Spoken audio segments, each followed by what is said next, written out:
Welcome to Doctoring the Truth, the podcast where we pull back the curtain on healthcare gone wrong. I'm your host, Jenna Tennell, and with me is my delightful co-host, Amanda House. We're two doctors of audiology here to bring you inside real-life cases where once trusted healthcare providers veered off the ethical path into criminal territory.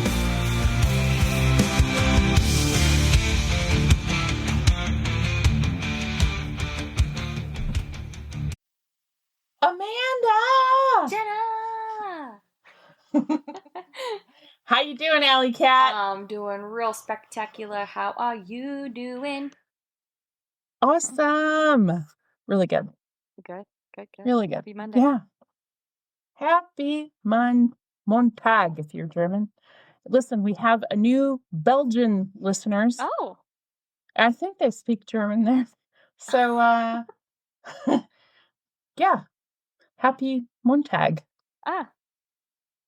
Belgique. I've got nothing, but welcome. That's exciting. Willkommen. Wie geht es Ihnen? Okay, I'll stop. So, Amanda, did you have... You said we had to wait till you finished dinner, but I need to know. The Alley Cats need to know, were Reese's Puffs involved? No. Nope, I had a real dinner. Oh, shame. My husband grilled. Oh. Yeah. Mm-hmm. It was good. Delicious. Bless your heart. You've gone all adulting on us. I mean, I didn't do anything. But he's wonderful. That's what happens when you have a hubby that likes to grill. Yes. Good for him. Wonderful.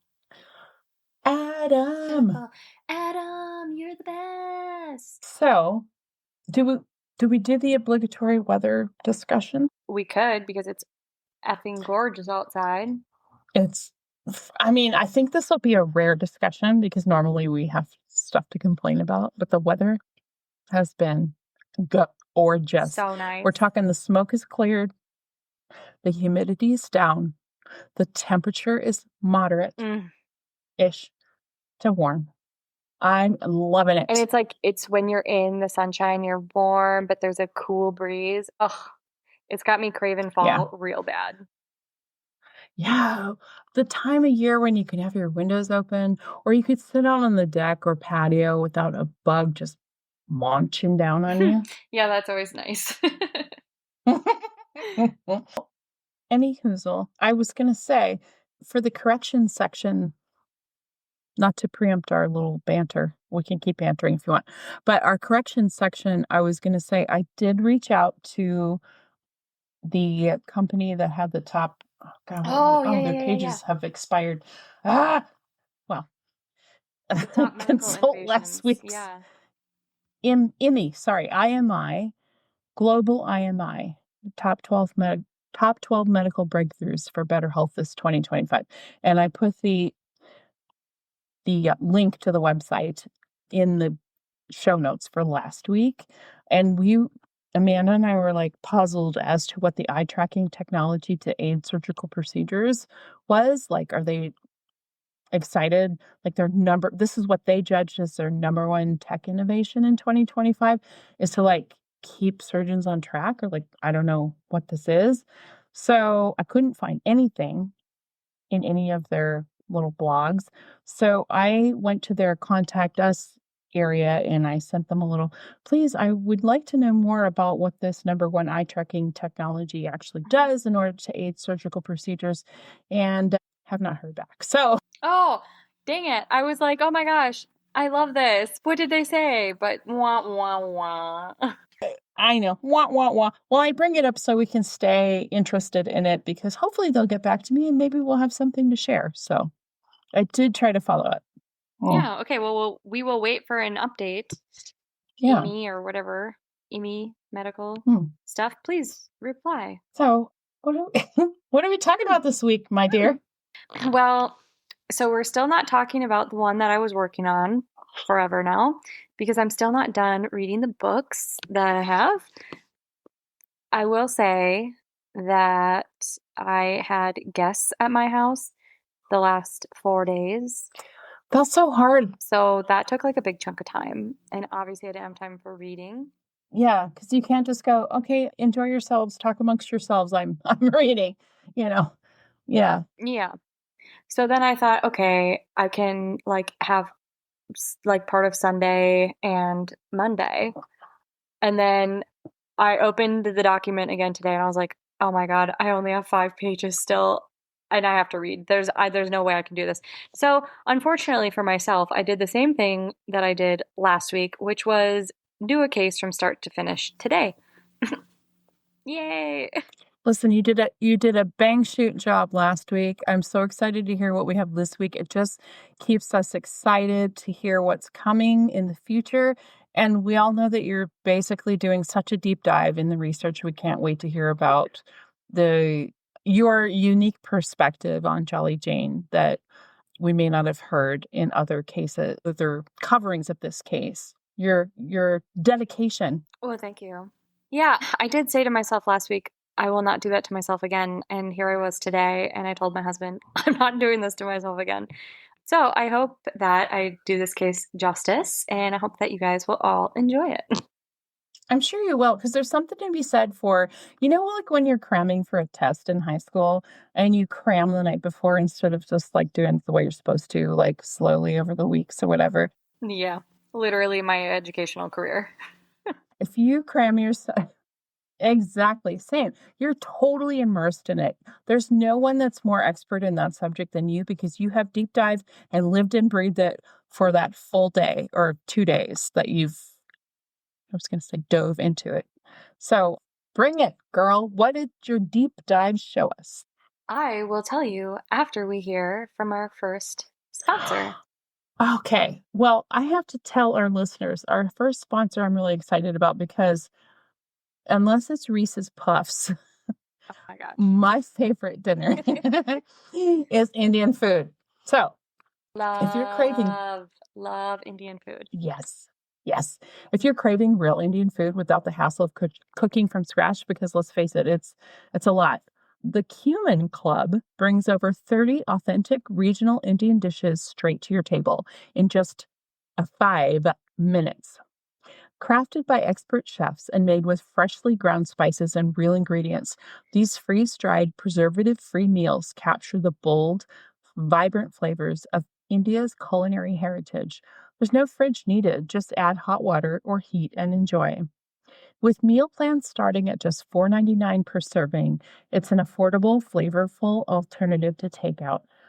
Over 2 million meals served and featured in NBC, Bon Appetit, and BuzzFeed, the Cumin Club is the easiest way to enjoy restaurant-quality Indian food at home.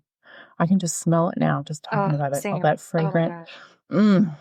And for our listeners, exclusively our listeners get 30% off their orders if they use the code Stay Suspicious at thecuminclub.com.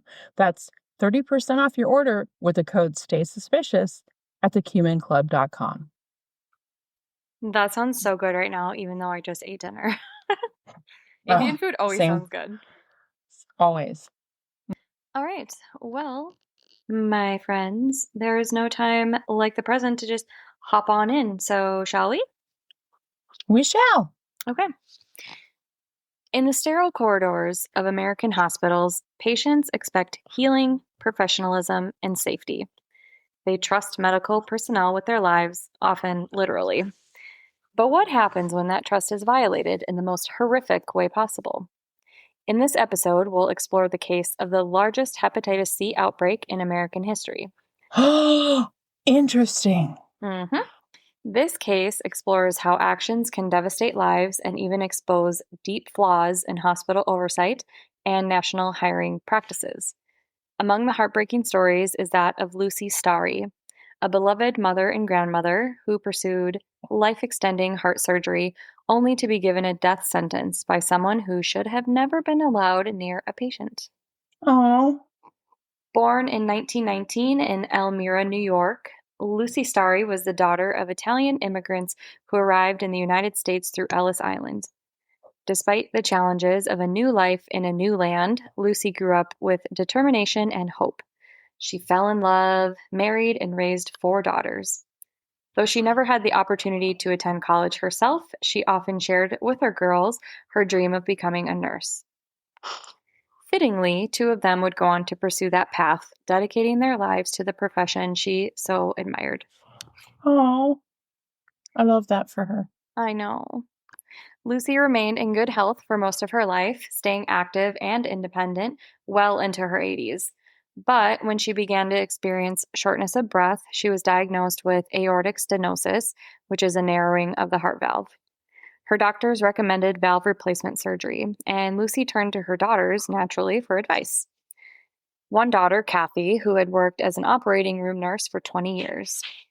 She encouraged her mother to go forward with the procedure, confident that Lucy's strength and vitality would carry her through. Yes, Kathy told her, you will do great. This will be a walk in the park. In September 2009, Lucy was admitted to Johns Hopkins Hospital in Maryland for open heart surgery. Before the valve replacement, doctors performed a routine coronary stent placement in the cardiac catheterization lab. Both procedures were successful. Her cardiologist was optimistic, telling her the new valve would likely give her at least another 10 good years of life. Energized and hopeful, Lucy recovered well and seemed to be on track for a renewed chapter of health and independence. 8 weeks after her surgery, in December of 2010, Lucy visited her local cardiologist for routine follow-up labs. The results were alarming. Her liver enzymes were abnormally elevated. Further testing revealed an even more shocking truth. Lucy had hepatitis C. This news blindsided the family. They were absolutely stunned. Lucy had no risk factors. How could this have happened? Oh my gosh. Hepatitis C is a serious viral infection that primarily targets the liver. It is transmitted through blood-to-blood contact. The virus compromises the liver's ability to filter toxins and fight infection. In 2010, there were no effective curative treatments, meaning that Lucy now faced a chronic, progressive illness with no clear path to recovery. Her daughters, who were experienced nurses, understood the full gravity of the diagnosis, but shielded Lucy from the worst of it. They were angry and confused, filled with guilt. How did this happen? Had they made the wrong call, encouraging her to go to surgery? Kind of just feeling that guilt, as you would. We talked her mom into this, right? Oh. Lucy's quality of life quickly deteriorated. She became fatigued, her legs and abdomen swelled, and her liver was enlarged. For someone so vibrant and active, it was a devastating change. Her daughters racked their brains trying to determine how she had been affected. The most likely explanation pointed to her procedure at Johns Hopkins. But how could this have happened at one of the most prestigious hospitals in the country? Hundreds of miles away in Exeter, New Hampshire, another doctor was asking similar questions. In May 2012, Dr. Tom Sherman, a gastroenterologist at Exeter Hospital, noticed something disturbing. 2 of his elderly patients, both considered low risk, had suddenly tested positive for hepatitis C. The virus is not easily transmitted, and both patients had no known risk factors. So concerned, Dr. Sherman alerted the hospital. The hospital, of course, did an internal investigation, and as the investigation unfolded, the number of infections grew. 3 patients had contracted hepatitis C shortly after undergoing routine procedures. The hospital initiated staff-wide testing, and they found that 1 hospital employee had also tested positive. All 4 of these individuals had one thing in common. They had spent time in the hospital's cardiac cath lab. In May 2012, the New Hampshire Department of Health and Human Services began a public health investigation after it was notified by Exeter Hospital of these 4 patients newly diagnosed with hepatitis C. Dr. Elizabeth Talbot, a deputy state epidemiologist, was notified of the cluster. We typically see a couple of cases of hepatitis C a year, she explained. A cluster like this was deeply unusual and deeply alarming. Detailed reviews of the cath lab's operation turned up nothing obviously wrong. Sterilization and procedural protocols were being followed. But all paths pointed towards one shared space and potentially one individual, the employee. When blood samples from all 4 infected individuals were tested for genotype, the results were damning. Each person had the same rare strain, HCV genotype 2. That meant that they had all been infected by the same source. Dr. Talbot knew that it was time to loop in local authorities to the case. The investigation soon focused on a medical technician named David Kwiatkowski. David previously worked as a healthcare technician at several medical facilities in Michigan between 2003 and 2007 and became a traveling radiologic technician, using various placement agencies to find employment at medical facilities in New York, Pennsylvania, Maryland, Arizona, Kansas, Georgia, and New Hampshire. A lot of places. Yeah. His work consisted of assisting physicians in the cath lab, and while he didn't have formal access to controlled medications, he was present during most procedures. Some colleagues of his had noticed troubling signs for years. He often seemed sweaty, unwell, or visibly altered. He had needle marks and abscesses on his arms that raised concern. Oh, no. On multiple occasions, he was asked to leave the room because his bleeding abscess wounds were visible through his clothing. Oh, are you kidding me? Which is absolutely disgusting. Oh, my gosh. When asked about his condition by his colleagues, he claimed he was undergoing cancer treatments, but that was obviously a lie. When questioned as part of the investigation, his colleagues shared that they had discovered a fentanyl syringe in a public bathroom near the lab. Fentanyl is a powerful pain medication used during cath lab procedures and is kept securely in a Pyxis machine, accessible only through fingerprint ID. David did not have access to this machine, so how could he be getting access if there were foul play involved? The thing was, he wasn't without an opportunity. Investigators suspected that he had been stealing syringes that were prepared for patients, injecting himself and replacing them empty, or, even worse, refilling syringes and putting them back onto the procedural tray. On June 13th, 2012, David was brought in for questioning. He, of course, denied everything and claimed to be a victim himself. He said that he didn't know that he had hepatitis C. He was questioned about his behavior in the cath lab and about possible drug diversion. David explained that he had health issues, that, he had cancer. He used this to explain his odd behaviors and denied any sort of wrongdoing. At that time, authorities had reports of unusual conduct, but not criminal conduct, and they would need solid evidence to support criminal conduct, of course. As the days went on, the number of hepatitis C cases was rising. The epidemiology team went through patient records, cross-referenced with his schedule to see how many patients had received procedures when David was present. They tested more than 1,200 patients and found that 32 of them were positive. 32. Oh, gosh. Every time someone was infected at the hospital, David was present. Oh, no. With the alarming number of patients identified, it begged the question if this was bigger than the community of Exeter. Where did he work prior to Exeter Hospital? Digging into his work history revealed an even darker picture. Over the course of 9 years, David had worked in 16 hospitals across 7 states. Oh, my goodness. This is how pandemics start. In 2008, he had been caught at the University of Pittsburgh lifting his shirt and injecting fentanyl, but denied any wrongdoing and quietly moved on. Oh my gosh. Later, in Arizona, he was found unresponsive in a hospital bathroom with a syringe floating in the toilet. And when help arrived, he quickly flushed it down before anyone could collect evidence. And then the final piece. Records showed that David had been diagnosed with hepatitis C in 2010 while working in Kansas. So he had known for at least 2 years that he was infected and kept working with needles anyway. This discovery changed everything for the case, and it was also time for the CDC to be looped in on what was going on. I mean, this is criminal. Am I right? Yeah, Because they were Oh like, my well, gosh. maybe he didn't, like, maybe he is just doing drug diversion. He didn't know he had hep C.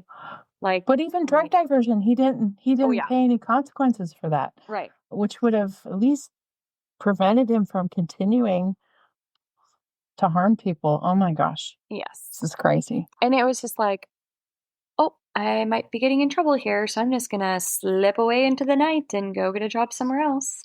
I mean, I can see where it happens where hospitals or healthcare places are chronically understaffed.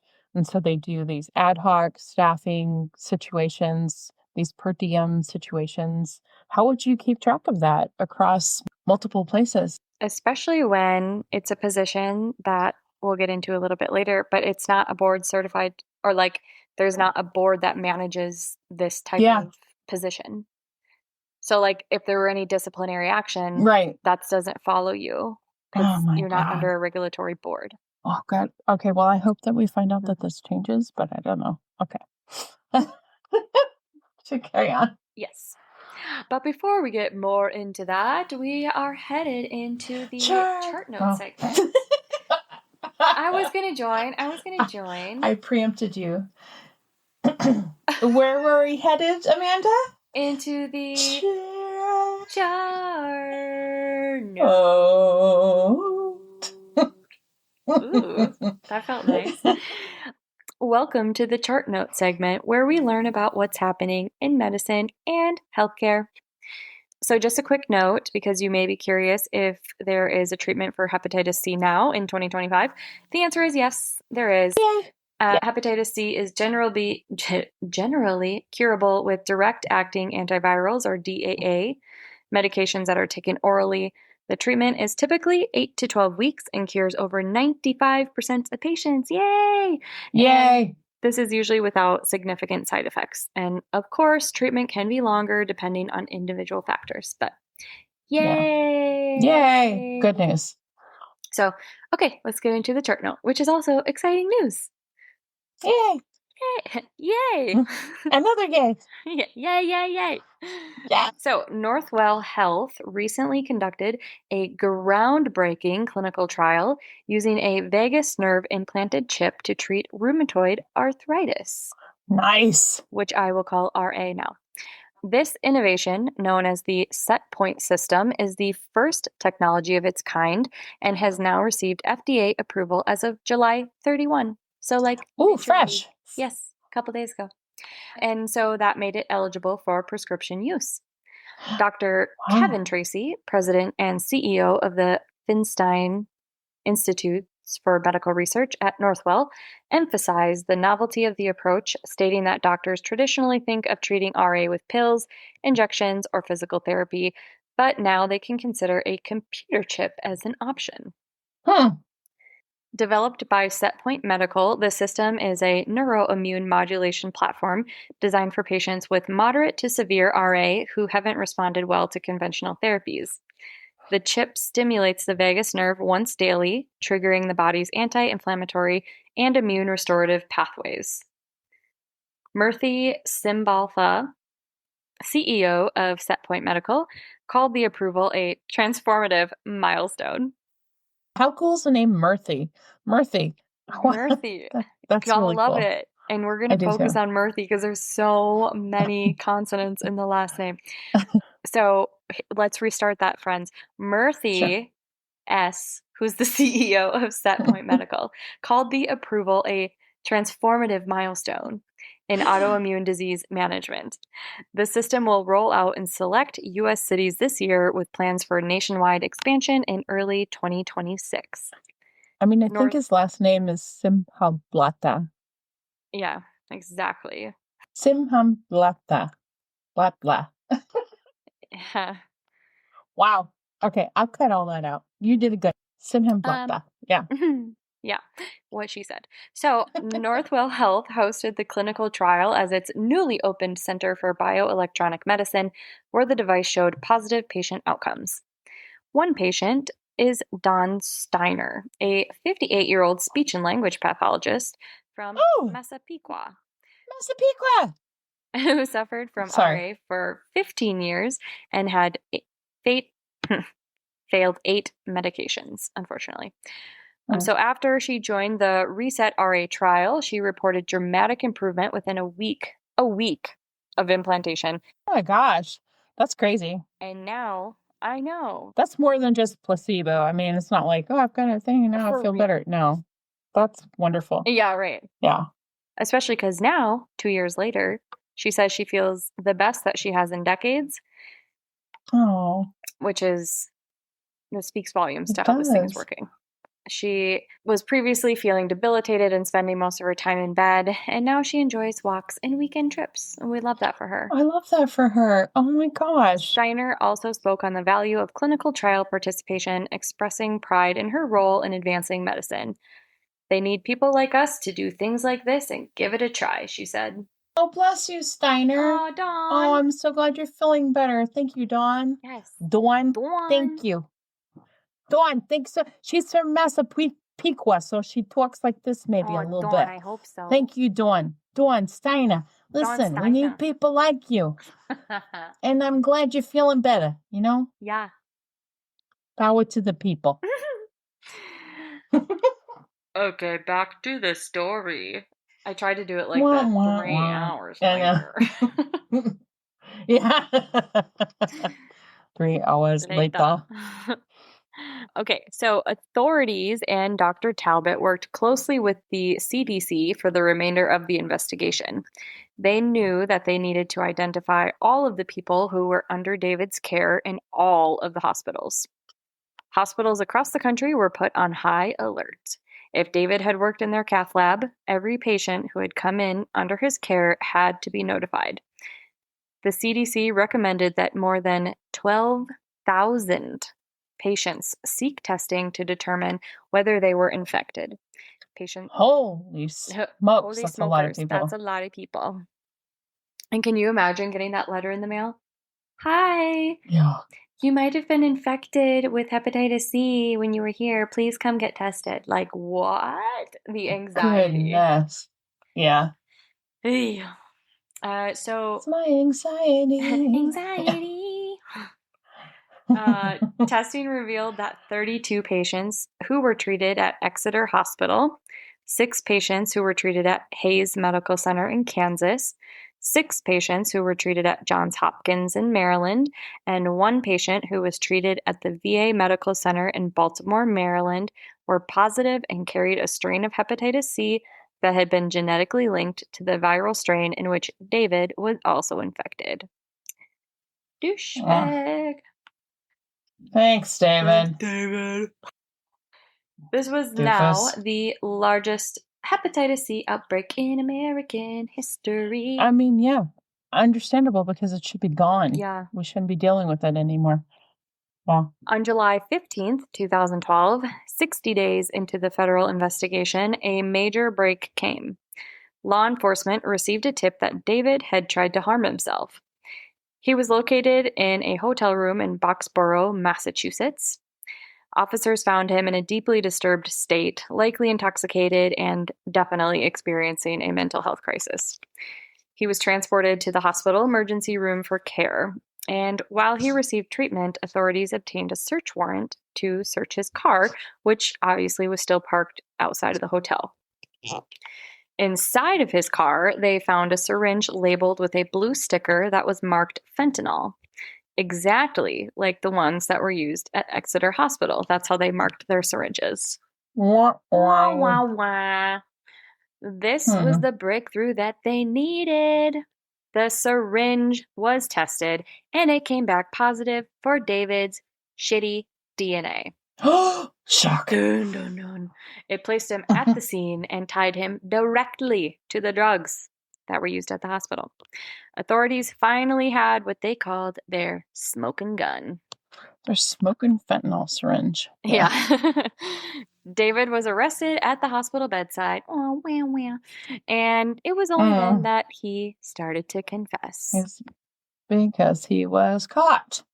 He said, shit, I guess I'll tell you.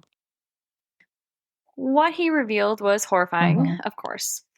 He had been stealing fentanyl, which again is a powerful narcotic used in many surgical and diagnostic procedures. While preparing for procedures, he would remove a pre-filled syringe of fentanyl, inject himself with the drug, and then refill the syringe with saline. The same syringe, now tainted with his blood, was slipped back onto the medication lineup. Oh, God. But no one noticed because the syringes looked identical, and the substitution was invisible to the human eye. The fentanyl that he had replaced with saline, laced with the virus, they look the same.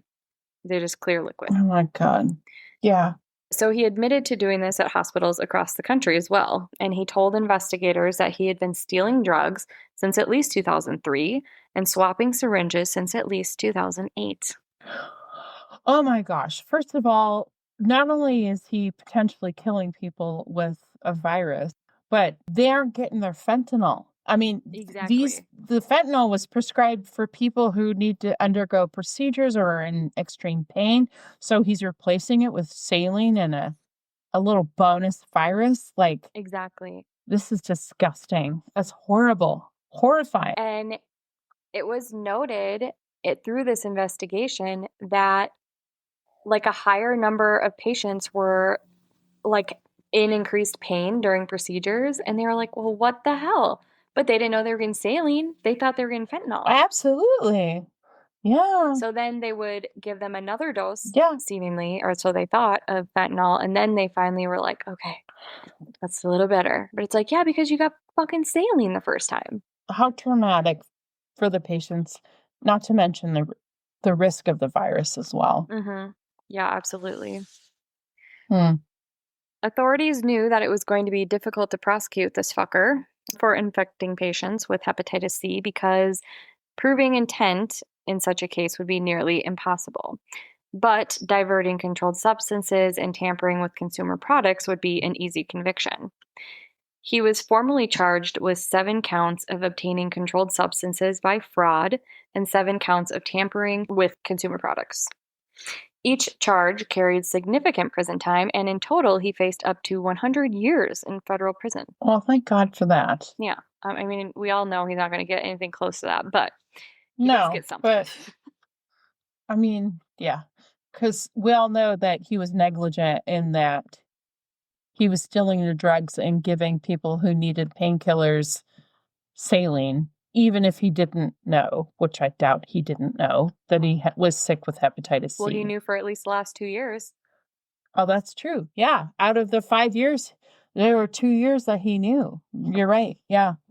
2 plus because he was diagnosed in 2010. And like, I just feel like if you have Hep C, even if you don't have Hep C, you know that it's transmitted by needles or bodily fluid. It's disgusting. Probably know you're putting those people at risk. It just is sickening. So in a plea deal, he agreed to plead guilty to all counts and also to a charge that was brought forward by prosecutors in Kansas, which was in connection to a patient's death there. His sentencing took place in December 2013. One by one, victims and family members gave their statements in court.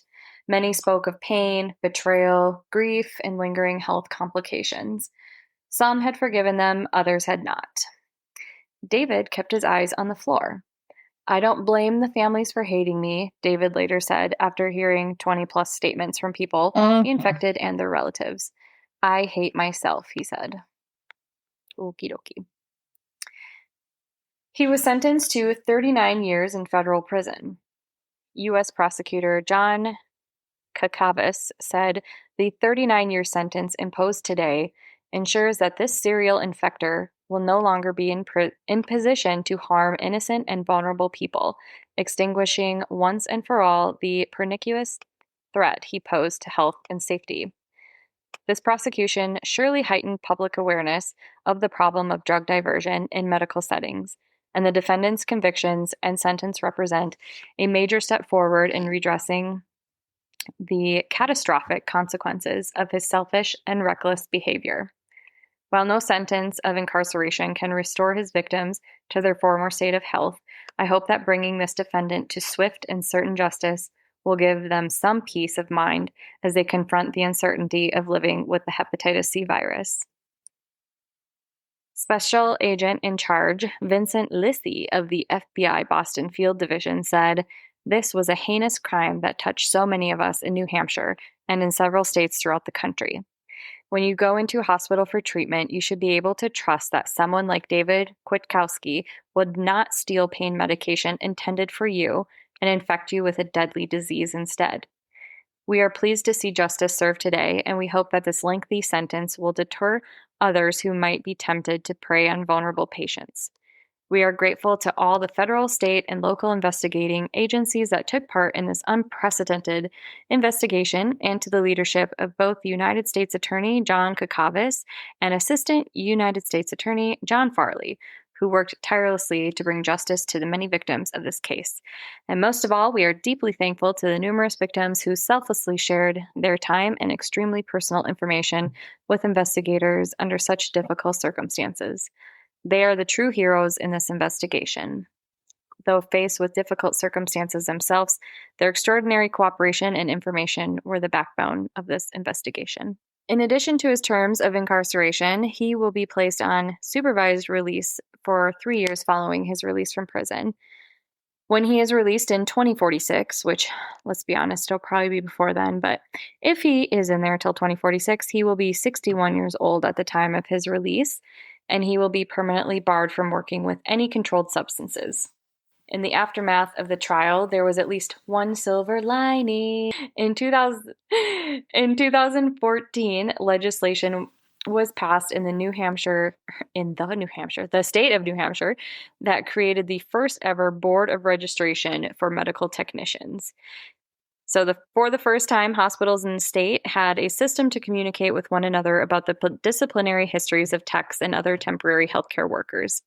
It was a small but meaningful step towards accountability and patient safety. The public also began demanding answers from the hospital that had employed David. Why had no red flags been raised earlier? As more information came out, it was discovered that some hospitals had been suspicious of his behavior, missing syringes, erratic conduct, but had never formally reported their concerns. Tale as old as time. One hospital even quietly let him go without alerting future employers, allowing him to continue his pattern unchecked. This culture of silence, you guys, has proved to be deadly. It needs to stop. If you see something, knock it off. Say Tell the truth. Say something. Yeah. Medical experts and ethicists began to weigh in. The Kwiatkowski case exposed not just one man's failures, but systemic weakness in the way traveling medical staff are vetted, tracked, and held accountable. Unlike doctors and nurses, many technicians operate in a gray area with fewer regulatory controls. This made it easier for him to move from hospital to hospital undetected. Meanwhile, patients continued to suffer. For those infected, the disease brought not just physical illness, but emotional trauma. Hepatitis C is a chronic disease that, if left untreated, can cause liver damage, cancer, and death. Many victims faced years of antiviral therapy, liver monitoring, and stigmatization. Some had to delay organ transplant or chemotherapy due to their new status as infectious disease carriers, which is so sad. Oh, that's so sad. Some families sought legal recourse. Lawsuits were filed against multiple hospitals and staffing agencies. Some families received settlements, but no amount of money, of course, could undo what had been done. As for Lucy Starry, she passed away at the age of 94. Her family said that she made peace with the situation and that she had forgiven David before she died. But her story and the stories of the other 43 infected patients remain a haunting reminder of how a single person's unchecked addiction can ripple across a nation. Wow. The David Kwiatkowski case stands as a testament to the devastating potential of system failure. It was not just one man's crime, it was the result of healthcare staffing system that lacked transparency, a patchwork of regulations, and a reliance on temporary professionals with a minimal oversight. So thank God that we got that silver lining. I didn't have time to look into if any other states had adopted this regulatory board, but it's been, at least 10 years, 11 years now since then. I am sure others I'd be followed surprised. suit. Yeah. Yeah. So yeah, I mean, people trust hospitals to be a place of healing, not harm. So When that trust is broken, it's not easily Mhm. restored. And his name will eventually Yeah. fade from headlines, but yeah, his impact won't be forgotten anytime soon. So, the reign of terror Wow. is at least Wow. over.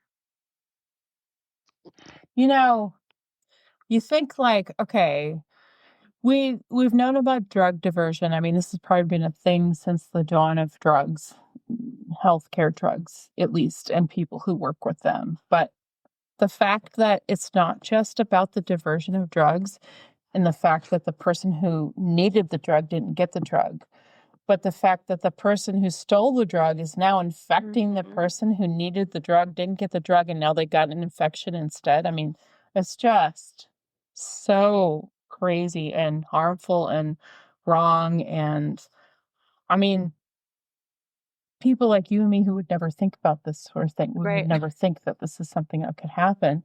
So no wonder it took so long. I mean, this is so recent. It's shocking that this is just coming up And I was now. kind of like, obviously, he was addicted to the drugs.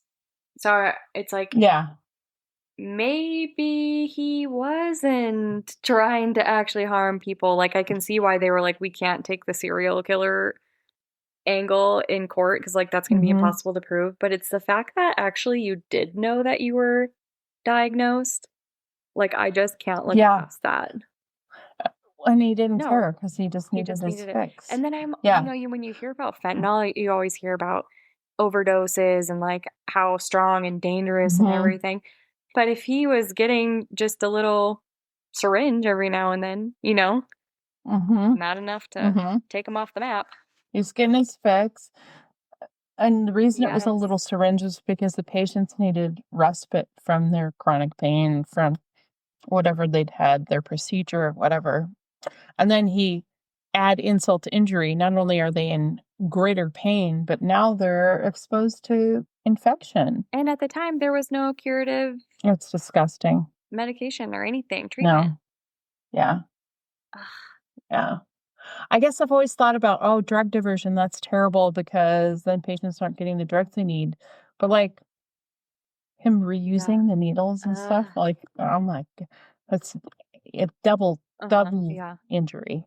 So let's hope that every state has adopted the systems that need to be in place to prevent this, not only from happening, but I mean, I think a lot's happened with to prevent drug diversion, but you know, if someone has hepatitis C, they should not be in inpatient or Like NICU or procedural ICU type of, situations where yeah. people are immunosup yes, exactly, where people are exposed, so Mm.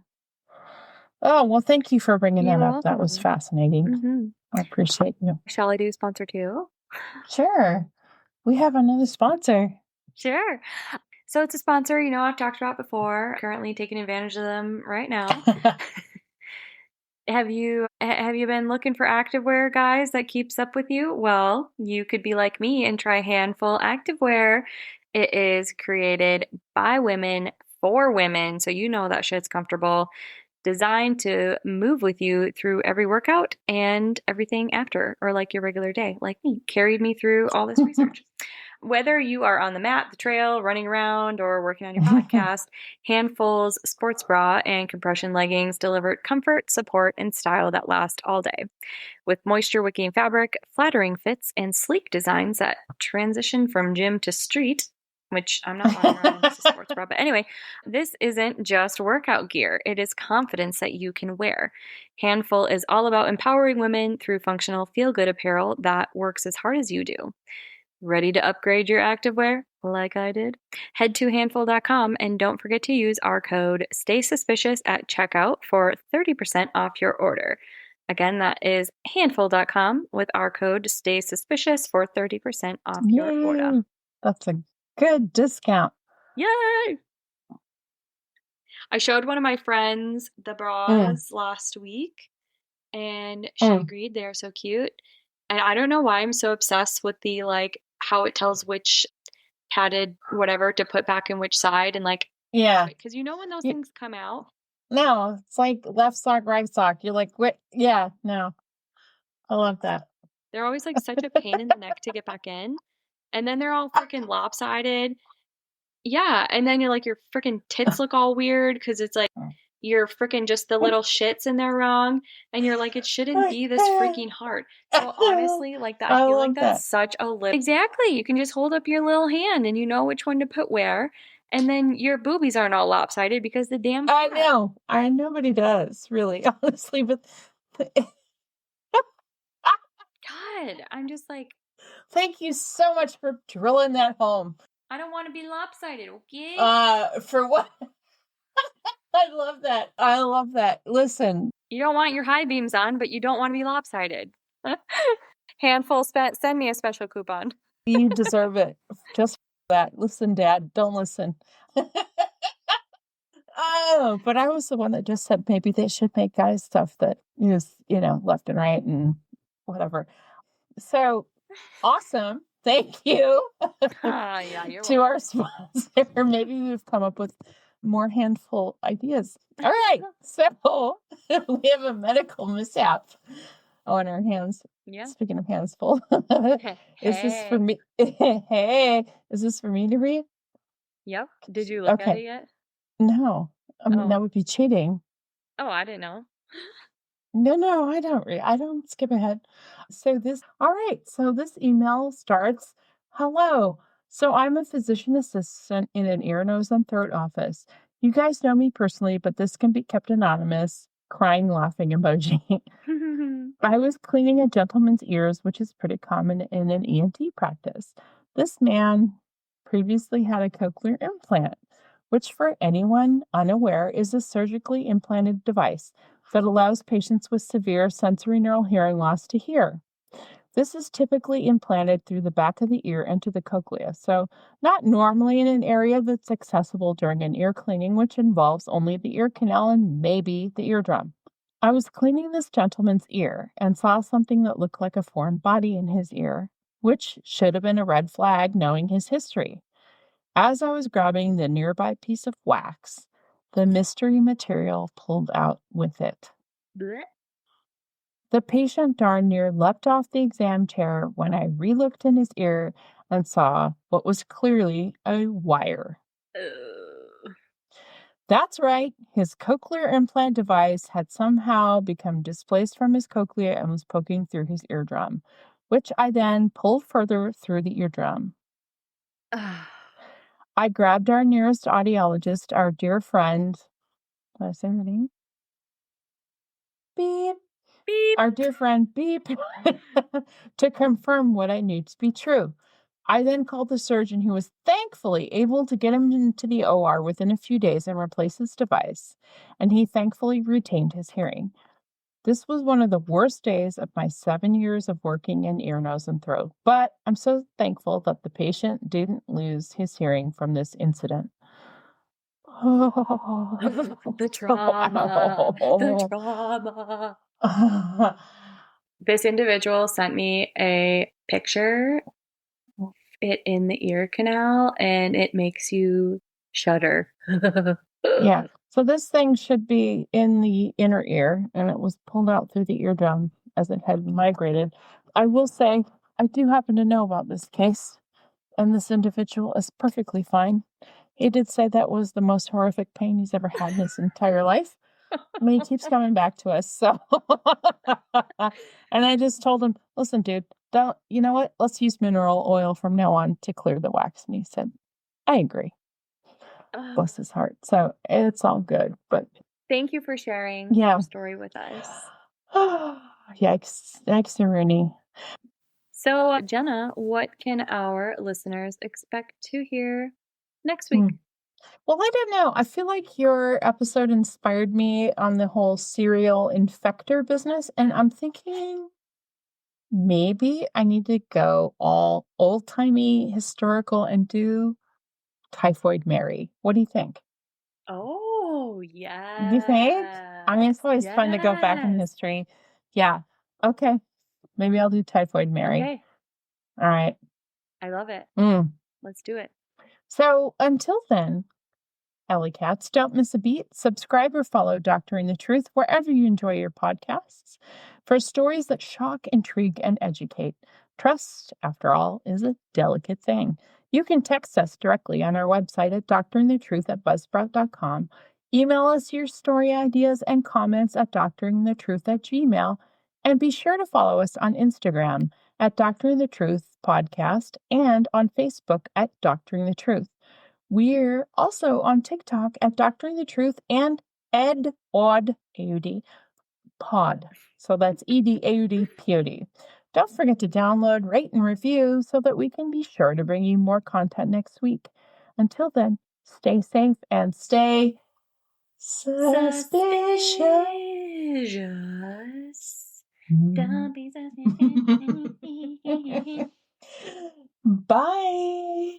Goodbye.